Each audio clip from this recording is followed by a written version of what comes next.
Greetings folks, and I hope you're all in the pipe 5x5 wherever you are in collecting land.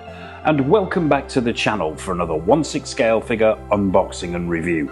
But not just any unboxing and review, it's a personal grail I've been hunting since I first started collecting, and possibly the oldest piece we've ever unboxed and reviewed on the channel. Yes folks, it's Hot Toys MMS 39. aka Ellen Ripley and the Power Loader from James Cameron's 1986 masterpiece Aliens. Excited? Yes, absolutely. I am very excited. The format for this review will be slightly different as I have some plans for the Ripley figure itself. It'll be the box, the figure, accessories as always, so you can get an idea of what you got back in 2007. And then we'll be giving Ripley an overhaul to make her more 2025 for the display. But before we dive in, I'd like to send a massive shout out to everyone who supported the channel, and please drop a like on this video as it helps other people find the channel. And if you haven't already, be sure to hit that subscribe button and bell notification icon so you're not missing any of the classic 1/6 scale figures that we've got coming up, and new stuff and all the collectible goodness that we've got coming up on the channel. So, released back in 2007 when you had to construct your own figures and the world was sepia toned, Hot Toys gave us this beauty, which is now rarer than an honoured promise from a politician, and about as expensive as well. But enough of my Grail Hunter ramblings, onto the box, and it's a big one, hence why we are down in front of the details. But let's have a look around. I will try and manhandle this this enormous box so we can take a look at it. And as you can see, the art on this box is it's dated, let's put it that way, although the box itself is in remarkably good condition. What you've got on the right hand side here is a sort of close-up shot of, I'm assuming it's meant to be the Alien Queen, but it looks like someone's just enlarged a 6 scale figure there. On the left hand side you've got a shot of the Power Loader with the Ripley figure in it. Not the most HD, not the best design I've ever seen. You've got the Aliens logo across the top with this sort of distorted line work in the background. It says Power Loader at the bottom with Ellen Ripley. You've got the Hot Toys logo and the produced and manufactured stuff, and movie masterpieces in the bottom left. I will try and zip this box round so we can take a look at the sides. On the sides there you have a shot of the figure again, a shot of the Power Loader, it says Aliens, and all the bits and pieces on the bottom there. Around the back we have a lot of shots of the Power Loader and the figure. You've got side views, you've got pictures of the actual figure, and there's all the usual credits and warnings at the bottom there. Don't piss this figure off, or it might decide to nuke the site from orbit. Around the other side, pretty much the same again, only this time you have a shot of Ripley inside the Power Loader, and nothing pretty much to speak of on the top and bottom. But what's inside the box? Let's have a look. So inside the box you are greeted with this large grey polystyrene tray, and when you take the front cover off, underneath is the figure itself and the Power Loader pieces. Now this figure is brand new. It has never been out of this box. As you can see, it's still got the original wrapping and sellotape, and the instructions are still in the same place. That Ripley figure is unopened. It has been sat waiting for Mr. Go Figure for 18 years, and it's finally come home. So without further ado, we will do as we always do. We will zip on over to the table, get all the bits and pieces out, and have a close-up look at everything that comes with your Ripley and Power Loader figure. Okay folks, so all the pieces are out of the box, and there's a lot to go at here, as you can see. Actually it's deceptive. There are only 4 main parts to the Power Loader itself, but we'll go over the bits and pieces before we construct it. I thought what we'd do is look at the pieces individually, because I think the last thing you want to see is an old man struggling to build a Power Loader. We'll do that off camera. Yeah, set of instructions. It comes complete with 1 set of instructions. Pretty basic instructions on how to construct the Power Loader and the figure. Nothing too complex here that I can see. I think probably the only issue that we're going to have here is these pipes, these bags of pipes that you can see here that go on around the back of the Power Loader, and there's a lot of them. They all come in these plastic bags. The instructions are how can I put this politely? A little vague on how to attach these. So I think some imagination is going to be required. But yeah, one set of instructions. Before we take a look at the power loader bits and pieces, I thought we'd take a look at Ripley herself. I have constructed and dressed her to hide her modesty, as you probably noticed in the unboxing section there. She comes fully unclothed and unconstructed, and what you've got to do is attach the legs, attach the arms, attach the head, and then get the clothing on. Relatively straightforward process, but we'll have a quick look at Ripley. She's not really the main attraction here, unfortunately, but we'll start at the bottom and work our way up. And straight away, you've got these all plastic boots, the Reeboks that were worn by Ripley in the film. No attempt at branding on here. There's no Reebok or Ripley, for that matter, to cover up the fact that they haven't got a license from Reebok. So yeah, unfortunately, no branding on here, but the sculpt and the paint application are pretty good for their age. It's not the best. There's tread on the bottom there, and it's weathered, which is good to see. And yeah, well, I'd say for 18 years old, that's not half bad at all. You've got some dirtying up and scuffing going on there, and the colours are pretty screen accurate. So on the whole, yeah, pegged directly into the body itself. What you've got is this now. Collectors who've been around for a while will recognise this type of body. No real attempt at paint application. What you've got is this sort of skin-toned, hard, shiny plastic. It's not the prettiest thing in the world, but like I say, and you're going to hear this a few times in this review, it's 18 years old, so we can let it off to a certain extent. The cargo pants, pretty much the right colour. Stitch work is not the best I've seen. I mean, there are no loose threads or anything like that hanging down. But it's a little on the large side. I think the 6-scale stitch work has come on in leaps and bounds in 18 years, as have a lot of things.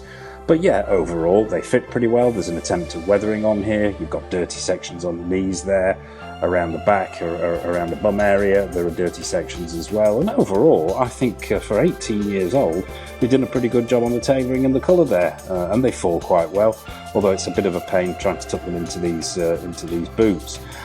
Moving up, all you've got on the torso there is a dirty white t-shirt, nice weathering on there. It's a cotton t-shirt, stitch work's pretty good. The upper part of the body here is actually a softer plastic. Now I'm not going to say it's silicone, because I don't think it is. I mean, it feels like the stuff that the early seamless bodies were made out of. And this thing had been in the box for 18 years. And how can I put this politely? Ripley's chest had become stuck to the plastic packaging, which made for interesting removal from aforementioned packaging, but we got her off without too much damage to her lady pillows, shall we say. But yeah, the body itself, a bit on the ugly side, I've got to say. But those joints are not the nicest thing in the world. But, you know, they do the job. You've got the full range of articulation there. The arm will go all the way up. It's double jointed, as you can see. Those little elbow pad sections. The hands are gloved, and yeah, they're a soft plastic, and the sculpt's not bad. The paint application's not bad for the time. That attempt to give the effect of black leather is pretty good. You've got those open sections in the back there. There is some sculpting on there, and there's even some dry brushing, some rudimentary dry brushing on there, silver dry brushing to give it that weathered look. The articulation is pretty good in the legs as well. It's got a lovely old squeak going on there. That leg will probably go back to about 45 degrees. There is a bend at the elbow, at the bicep there. There's also a thigh bend as well. So the articulation for its age is pretty good. And obviously you've got the usual waist swivel and ab crunch going on. Up to the head sculpt. Now, this is probably the part of this figure that hasn't aged well at all. But once again, I'm going to say it again, we're looking at an 18-year-old figure. The sculpt, that really isn't Ripley, as far as I'm concerned. The proportions are off as well for the size of the neck. It's rudimentary, I think, is a polite way of putting it. Paint applications are there, but they are very matte. It's very doll-like, as are the eyes. The hair is just all one colour. There's no attempt at any gradation in colour there, although the hairstyle itself is pretty much on point. Yeah, I think it's it really does show its age here. this head sculpt. But you know, like I say, 18 years down the line, not bad. You know, we've got to remember things have changed over 18 years. So yeah, that's Ripley. Let's pop her to one side and take a look at the pieces of the power loader. As I mentioned, you get numerous bags of wires that we will attach to the back of the power loader. Let's put those to one side for the time being. You get a couple of antennae that go on top, and this is where we start to see the paint applications for the power loader itself. And I've got to say, I am quite impressed. I think the colour is on point. Every part of this thing has been weathered really nicely. You've got what looks like airbrushing going on to give these sort of darker areas here. There is wear and tear going on. It's not a huge amount, but it's there if you look closely. And the first thing I did notice out of the box is there's no symmetry going on here between the swap out arm, well, not swap out, but between the arms and the legs, the right and the left. It looks like each has been individually painted rather than just copied, so that's nice to see. So two antennae that go on the top. We won't look at both arms because although the paint applications don't match, which gives it that authentic look. But yeah, one of the arms, have a quick look at one of the arms. You've got this piston arrangement on the top where it's attached. There's a ball joint here for the shoulder section. And I've got to say, first impressions are very good indeed. It's all plastic, but for 18 years old, I think the sculpt and the paint application here is really very good indeed. The weathering in particular, that dry brushing that's going on there, I'm loving the details here, the details on the pistons, and these are actually working pistons. As you can see here, when it flexes, they are working pistons. I am going to be super careful with this. It's 18 years old, and I'm not wanting to overtax it, but it feels super smooth. And I'm just loving the details here down to the printed numbers on the sides. It's Power Loader 2 here. You've got detailing on the piston arm itself. You've got these stripes going on further down, and it's when you get to the further down towards these, and I'm going to call them pincers, for want of a better expression, the forklift lifters, you really start to see the paint applications coming into their own here. On this section, which actually doesn't actually move sort of right and left, but you have got a full swivel on this lifting section at the end of the arm. And it's the detailing here. There are scratches, there are weathered sections. Here in particular where the joint is, what they've done is put silver paint applications, I think, over the top of the yellow. What it looks like gives that effect that the yellow paint has worn away, and what we're starting to see underneath is the exposed metal. And you get that as well towards the end of the pincer sections here. Just really nicely done. And I think, even by today's standards, I think this piece holds up. It really does.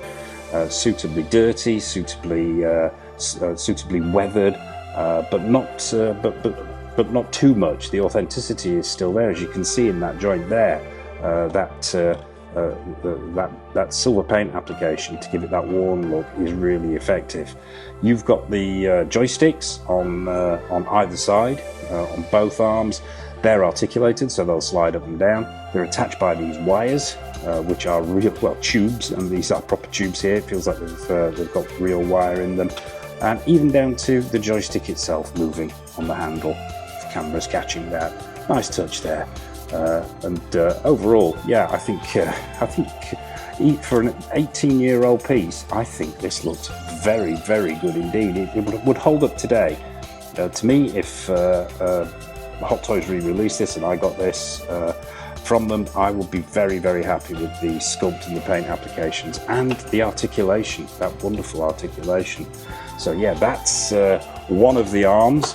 Let's take a look at one of the legs. These are chunky chaps. Once again, all one piece of plastic. Well, not one piece of plastic, multiple pieces of plastic, but it's all made out of plastic. And the articulation here is the first thing that I noticed. You've got a right and left swivel on the foot at the bottom there. You've also got a forward-backward movement going on with the functioning pistons there with wires which go into the front of the leg itself. There is a functioning piston on the back here, but you can see moving there. And once again, you've got that same fantastic level of detailing and weathering going on. The dry brushing, the dinks, the scratches, particularly around the feet area here where these stripes are. You can see there's almost like oil stains going on, and there's marks and scratches. And once again, a use of that silver paint application on top to give it that worn and scratched look, even down to underneath the feet of the power loader as well. So yeah, that's the leg section. Inside, you've got these nylon straps where Ripley's feet will go and sit inside the foot stirrups. You've got this soft rubber. Well, there's a combination actually, and this runs throughout. This section down here is slightly harder rubber for the cushioning inside when Ripley's inside the loader, and then slightly softer here at the top of the legs. But overall, yeah, detailing is great. It's just actually looking at this and getting it up close is really making me appreciate how well this has stood the test of time. So yeah, that's one of the legs. And finally, we've got the main body of the loader itself. Now, this is a chunky piece. A lot going on here. Where to begin? Well, firstly, that same level of paint application and sculpt is continued there with that weathering and detail, goes without saying. Around the back here is where the pipes attach, where it's going to get interesting when we try and construct this thing. What I did notice is it says Caterpillar on the back there. Now, obviously, in the movie, it was Caterpillar. They obviously couldn't get the license, Hot Toys. They decided not to leave it blank. They put Caterkiller rather than Caterpillar. I think it's a nice little touch there. Nice little Easter egg going on. But once again, yeah, that silver paint application there to give it that weathered look. And this whole section actually, and I've yet to take the plastic off this. This is the sort of well, how can I describe it? The torch, the welding torch that is attached to the side of the power loader itself, and which she uses to try and deter the attention of the Queen. That's attached by real wires. Really nicely done, and there's even wire clips if the camera will catch this. Now these cable ties, they look like they are just small cable ties, but they're not. They're actually solid sculpted plastic, so those won't come undone. Nice little touch there, but the whole cage section lifts out. Got to be super careful here because you have to be delicate with this. It's got some years on it. So we lift that top section up like that. Underneath, what you are greeted with here is, if I can get the camera in here, is the battery sled. 3 AAA batteries in there, and what you will have then is the light up feature. And the light up feature consists of 2 LEDs in the uprights of the cage section, and this light at the top here that revolves. But we'll see that once we've fully constructed it. Wires around the back, real wires, all well done, clipped in. And overall, I think they've done a cracking job here. The screen accuracy is absolutely there, 100%. You've got this padded section for the seat here, and once again, 2 different types of slightly softer at the bottom here, slightly harder here. But yeah, and these move as well. These are sort of, they're not hinged, that's the wrong expression, but there is some give in there. The straps themselves on the inside are made of nylon. Stitch work's really nice, and you've got that buckle section in the centre there. No functioning release and secure motion in there, but very, very nicely detailed for a piece this age. And then obviously these straps which come over here and lock into place there. So yeah, that is the main body of the power loader. So what we will do next is we're going to construct this bad boy and have an up-close look at it. Okay folks, so here's Mr. Go Figures Grail fully constructed and weighing in at a magnificent 20 inches tall. The construction process, now I did mention earlier that there's only 4 pieces here, so how can it be? And I think I tempted fate there. Not the easiest thing in the world to construct this thing. There's a lot of care has to be taken, obviously, because this is an older piece. The plastic could have hardened. There were some incidents and issues along the way, and some minor accidents, but we'll get to those. But yeah, quite a construction process. Time and patience required here, particularly with the piping. But yeah, first impressions. Well, as you know, I have been hunting this piece for years, and to finally have it in front of me, I am absolutely gobsmacked, I have to say. I think it is truly stunning. And considering its age as well, I think it is a magnificent piece. It's truly amazing. The eagle-eyed amongst you will have noticed actually that isn't the Hot Toys figure that this power loader comes with that we looked at earlier.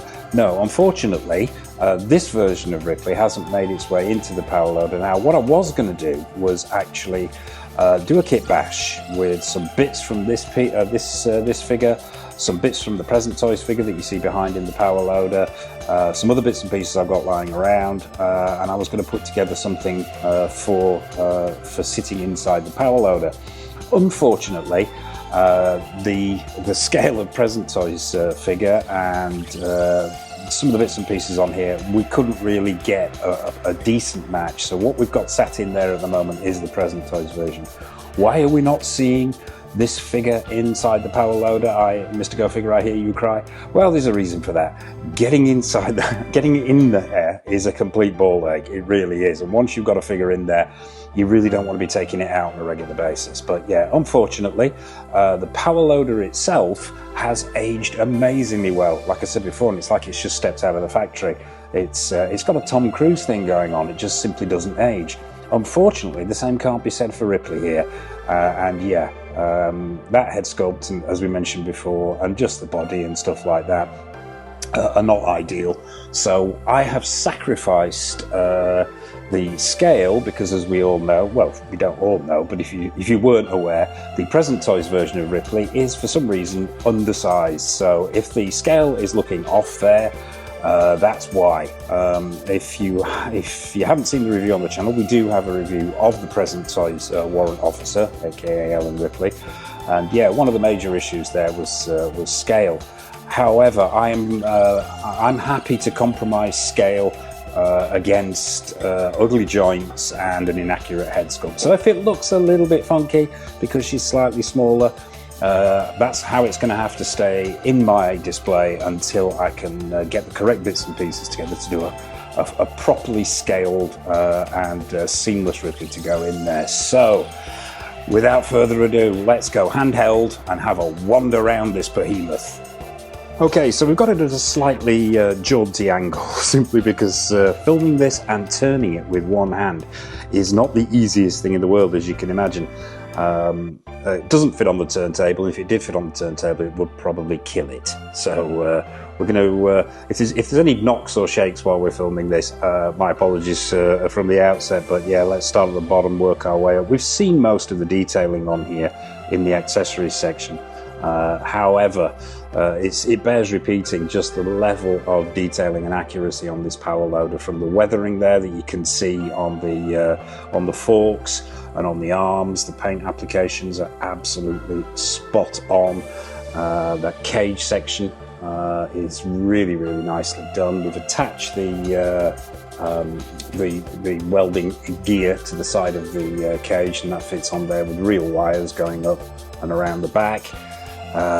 The piping we'll get to around the back. If I catch the camera, if I keep catching the camera on this power loader, bear with me. The arms themselves just fantastic, as we mentioned before. Now, constructing this, herein lies an interesting issue. Now, the arms themselves just peg straight in, but I discovered afterwards that there are two positions that you can go for here.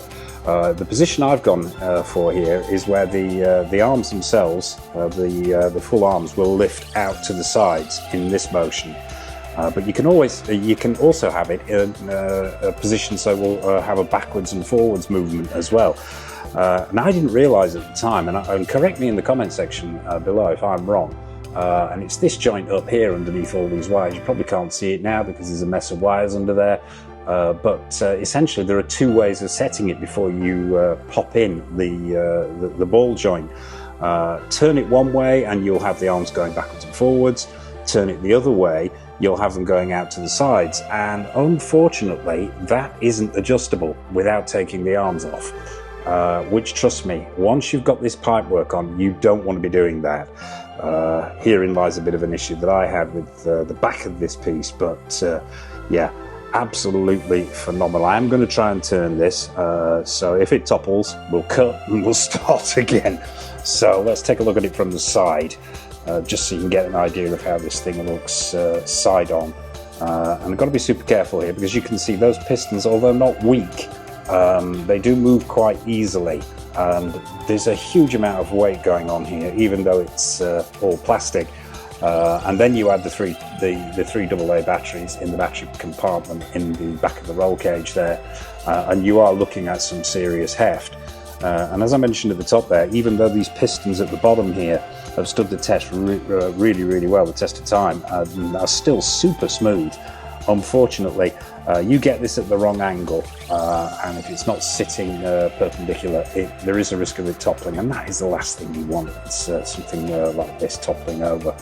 But yeah, I will try and get it so we can see around the back, and it's going to be very delicate moving this piece, because as you can see, it rocks. So yeah, we'll take a look around the back and the infamous piping. As you can see there, the piping itself is super complex to actually do. And the instructions themselves only give you one side, how to do one side, so you've got to mirror it. So I found it easier actually doing each individual section one at a time, right and left, and then moving on to the next. Had a little bit of an issue with the clips at the back there, and I will try and get a close-up there. Those hoses actually run onto some very small yellow plastic pegs, as you saw in the accessories section, and unfortunately time had not been kind to those pegs. And we lost a few, unfortunately, so Mr. Go Figure had to improvise and with some glue and some time attach those hoses manually. But you know, I put that down to its age. I mean, the plastic on this thing is going to get brittle. It is, as we all know. As good a quality as plastic is, it will get brittle over time. So yeah, unfortunately, a little issue there. Another one is the battery operated function here. Now I am going to have to swing that round so we can take a look at that, so we'll come to that shortly. We'll bring it round to the right hand side and pray that this thing doesn't topple, and get some close-ups of the pistons and the side of this thing. And it's just I'm lost for words. Well, I'm not lost for words. Mr. Go Figure is never lost for words, you know that. But he's close. He's very close to being lost for words. I think, and I'm going to sound like a cracked record here, I think for an 18-year-old piece, the work that Hot Toys did here is absolutely exemplary and still stands up today. I am so happy to have this Grail piece in the collection. Not without a few niggles, and I'm going to try and swing this thing one-handed back round, so bear with me. I don't want it to topple, and so if we get some janky camera work here, I apologise, but the last thing in the world I want is this thing to fall over. So let's just try and get it to rest back with one hand, and doing this one-handed is not the easiest thing in the world. So yeah, close up of the cage there while I try and rectify the balance problem. And I'd recommend as well, if you are going to pick this thing up and you manage to locate it, you're going to have to be super careful how you display it.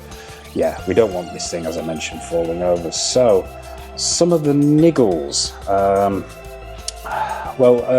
a minor niggle, I suppose, is if we can get close enough up here, and you can see those bottom straps there. Of the harness. Now the bottom straps, if I can get the camera right in here, for some reason are lined up almost directly with the two peg sections where the cage goes into, the bars of the cage go into the back of the cage, which seems an odd choice to me. I would have positioned them either below or above, but instead they are a little bit too close, so they will catch in that cage if you're not careful.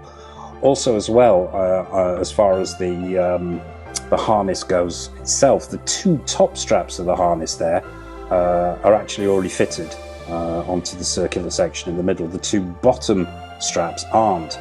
Now, how can I describe these? I don't think we looked at them in the accessories section or in the early portion of this video, but it's those sort of pincered plastic hooks that require pressure on them at either side to get in and out. And once those are in, I don't think those are going to come out. And the plastic itself, as I said, has got a little bit brittle over the years. So yeah, getting this this version of Ripley out is going to be some fun and games. But yeah, that will only have to happen once when we replace the figure with the new version. But yeah, what else can I say? It is a truly spectacular piece. I'm just going to activate the light up features here. Now, this was another of the issues, just pressing that button on the top there. Now, these aren't very bright. We've got it under some very bright white LEDs here, so you're probably not going to pick this out. But the actual the LEDs inside the roll cage, and I will try and just bring this around so you can see. It's not, as I say, not the easiest thing in the world to maneuver this. But as you can see, those LEDs inside the roll cage still work fine, as does the revolving light on the top. However, the motor that powers that revolving light has given up the ghost. And I suppose if that's the only thing that out of the box has passed its sell-by date, and I think we're doing quite well, to be honest with you. It lights up. You're not going to really see it, I don't think, in this light. It has got dim over the years. But there is an orange light there. But apparently, well, for me, that's no great loss, because apparently I have heard on the grapevine that thing made an awful noise. Yeah, once you turned it on, it made a heck of a noise. So not something I'd want in the display. And as regulars to the channel will know, light up features is something that I don't often use anyway. So there you have it, folks. That's a whistle-stop tour around the grail piece that is Hot Toys Power Loader. So, final thoughts and a verdict on Hot Toys 18-year-old Ellen Ripley and Power Loader. I'm just going to say before we get down to the final score, I have got every single light that I use in filming brought to bear on this figure, and I still struggle to light it. It is that big, that complex, and the shadows that it throws. But I think it's going to be great for the showcase at the end, so stay tuned for that. Yeah, I brought the Alien Warrior, the Hot Toys Alien Warrior. I thought we'd bring him in just to give you some idea of the scale of this piece. It's a beast. It's a beast. So, final thoughts. Have 18 years been kind to this piece? Absolutely, 100%. Not so much to the Ellen Ripley figure, but I think that's to be expected. I think what really, really amazes me, and I've said it probably 2 or 3 times already in this video, so bear with me, it's the fact that this power loader looks to me like it's just come off the factory floor. It could have been made yesterday. The scale, the proportions, the weathering, the paint applications, the engineering, the construction, everything is absolutely on point even by today's standards. So go back 18 years and what we're looking at here is something truly, truly groundbreaking from Hot Toys, and I think it is superb, absolutely superb. If I was giving this a score today, and I'd pick this up as it is, without the figure, let's just put the figure to one side for a second, I would probably give this a 9.5 out of 10, maybe even a 10. I think there's just a couple of tiny little niggles in there in how it's been engineered. But I think Hot Toys can be forgiven, because I think this was, I can't say for certain, but I think this is probably one of the biggest things that they constructed 18 years ago. So it was probably a first for them as well. But yeah, the attention to detail from the spring-loaded foot stirrups here to the articulation and all the rotation that goes on in here from these spinning forks on the forks and the movable arms to the light-up features. Okay, yeah, time has taken its toll on the revolving light, but that can be forgiven. I think it is truly spectacular, and I am so happy to have it in the collection. So a score today for the Ripley figure, unfortunately, maybe 18 years ago she might have been a 9, depending on the standards of paint application and sculpt back then. But today Ripley would probably only get a 6 or a 7. However, the power loader, had I unwrapped this back in the day, 18 years ago, possibly a 10. In fact, no, it would have been a 10. I think, taking into consideration its age, we'll probably go for a 9, a 9.5. Let's go for 9.5. I'm biased. Come on, let's face it, folks. I'm biased. It's a grail piece I've been hunting for years. I can't give an entirely subjective score on this, but I'm going to go for 9.5 for the whole package.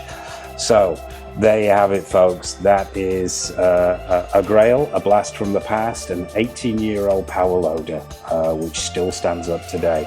I hope you've enjoyed this review and unboxing. What have we got coming up on the channel? Well, there's a raft of new figures from companies like Hot Toys, InArt, Present Toys, Susu Toys. We've got stuff from Exo6, from Caustic Plastic, from Iconic Studios. A whole boatload of new stuff coming in.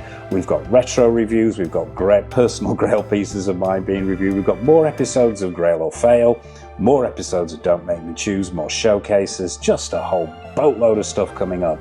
So as I mentioned at the top there, be sure to hit that subscribe button and bell notification icon so you're not missing anything. And I suppose all it remains for me to say, from Ellen Ripley, the Power Loader and the Alien Warrior, a massive thank you for watching, and as always, take care of yourselves, happy collecting, and it's over to the showcase.